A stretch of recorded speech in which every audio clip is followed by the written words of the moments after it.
கும்பத்தை பொறுத்தவரை 3ஆம் வீட்டிற்கு சூரிய பகவான் அற்புதமான நேரம். பணம் காசு மழை கொட்டும், பொருள் வரவு ஏற்படும்.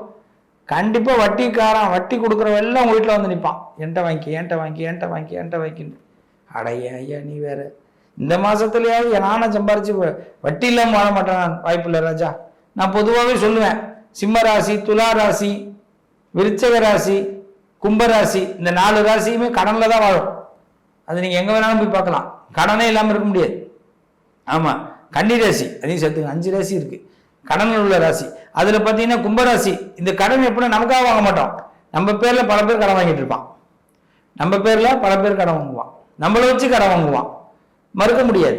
அப்போ இந்த மாதத்தில் என்னென்னா நிறைய பணம் கொடுக்குறேன்னு வருவான். நீ உங்களுக்கு வேணாலும் உங்கள் வீட்டில் உள்ளவங்க ஆகிடுவாங்க, நல்லா ஞாபகம் வச்சுங்க. அதனால பணம் வாங்குற மாதிரி இருக்கும். ஃபினான்ஷியல் ப்ராப்ளங்கள் ஒன்றும் வராது, பயப்பட வேண்டாம். இந்த மாதத்தை பொறுத்த வரைக்கும் நிறைய நன்மைகள் ஏற்படும். புதிய பொருட்கள் வாங்குறதுக்கு வாய்ப்பு ஏற்படும். மனசுக்கு ஒரு சந்தோஷமாக எங்கேயாவது ஒரு இடத்துக்கு போயிட்டு வரலாம், நல்ல சான்சஸ். இது மாதிரி நல்ல மன மகிழ்ச்சியான இடங்கள், மலை பிரதேசங்கள் போகிறதுக்கு வாய்ப்பு ஏற்படும்.